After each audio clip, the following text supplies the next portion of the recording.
द्रौपदी के 5 पति थे, लेकिन महाभारत में द्रौपदी चीरहरण की घटना ऐसी थी जिसके बाद द्रौपदी इतने क्रोध और पीड़ा में थी कि अपने पतियों को धिक्कारते हुए द्रौपदी ने अपनी मांग में भरा सिंदूर पोंछना चाहती थी।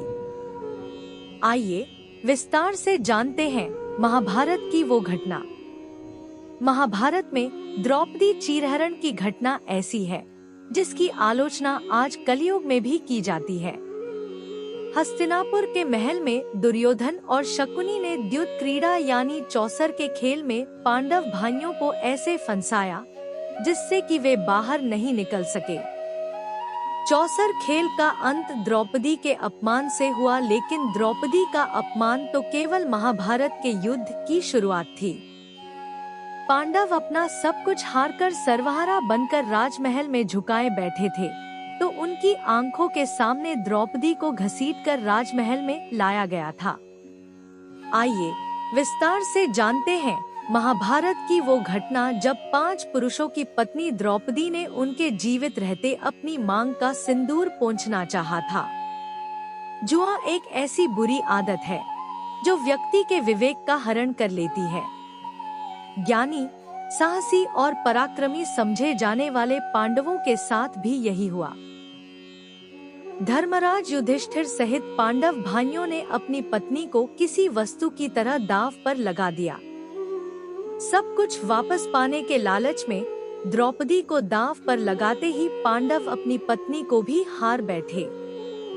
इसके बाद दुर्योधन ने अपने भाई दुशासन को द्रौपदी को राजमहल में लाने का आदेश दिया।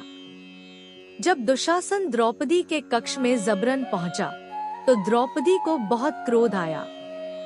वहीं जब द्रौपदी को पांडव और कौरवों के बीच चलने वाले खेल के बारे में पता चला, तो इसे सुनकर द्रौपदी के क्रोध और पीड़ा की सीमा नहीं रही। द्रौपदी ने जब सुना कि उन्हें किसी वस्तु की तरह दांव पर लगाया गया है, तो उन्होंने दुशासन से प्रश्न किया, पांडव भाइयों ने अपनी मर्जी से यह खेल खेला है। मैं किसी भी तरह से इस खेल में प्रतिभागी नहीं हूँ, तो फिर मेरे हारने और जीतने का प्रश्न कहाँ उठता है। वहीं अगर पांडव भाई सब कुछ हारकर कौरवों के दास बन चुके थे, तो फिर उनके पास मेरे स्वामित्व का अधिकार कैसे रहा। नैतिकता से अलग अगर खेल के नियमों के अनुसार भी देखा जाए, तो मुझे दांव पर लगाने का उनके पास अधिकार ही नहीं था। मैं राजमहल में नहीं आऊंगी। द्रौपदी के प्रश्नों का दुशासन के पास कोई उत्तर नहीं था।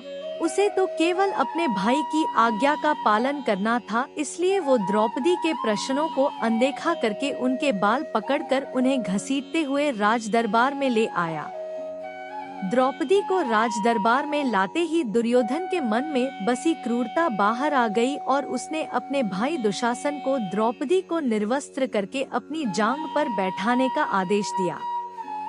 दुर्योधन की इस निर्लज्जता को देखकर पांडव क्रोध से पागल हो उठे और सभा में जिसने भी यह बात सुनी वो सन्न रह गया।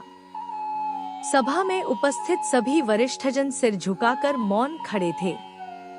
दुशासन ने अपने भाई की आज्ञा पालन करते हुए द्रौपदी की साड़ी खींचते हुए उतारने की कोशिश की, लेकिन द्रौपदी की पुकार पर श्री कृष्ण ने अदृश्य रूप में उपस्थित होकर साड़ी के कपड़े को इतना लंबा कर दिया कि दुशासन थककर चूर हो गया, लेकिन द्रौपदी की लाज बनी रही।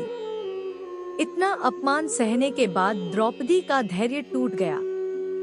क्रोध और पीड़ा से भर चुकी द्रौपदी ने कौरव ही नहीं बल्कि अपने 5 पतियों को भी खूब धिक्कारा। पांचाल देश की राजकुमारी द्रौपदी ने क्रोध में कहा, जिस स्त्री के 5 पति होकर भी उसे इस तरह अपमानित किया जाता हो, उसके पास कोई सुरक्षा न हो, तो फिर वह न्याय की उम्मीद किससे रखेगी? इस राज परिवार के वरिष्ठजनों से, जो सब कुछ देखकर भी मौन खड़े हैं। ये सब कहते हुए द्रौपदी क्रोध पीड़ा से भरकर रोने लगी।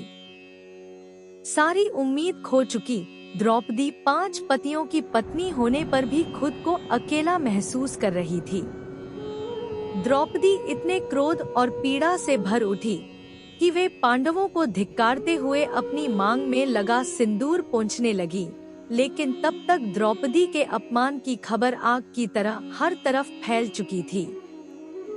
सूचना मिलते ही कुंती गांधारी राज दरबार में पहुंची और उन्होंने द्रौपदी को ऐसा करने से रोका।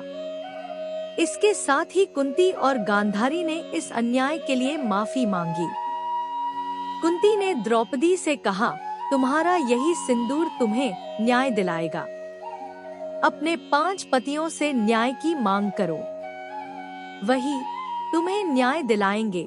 अंत में कुरुक्षेत्र की रणभूमि पर 5 पांडवों ने दुर्योधन, दुशासन सहित सभी कौरव भाइयों का अंत करके द्रौपदी के अपमान का प्रतिशोध लेकर न्याय किया।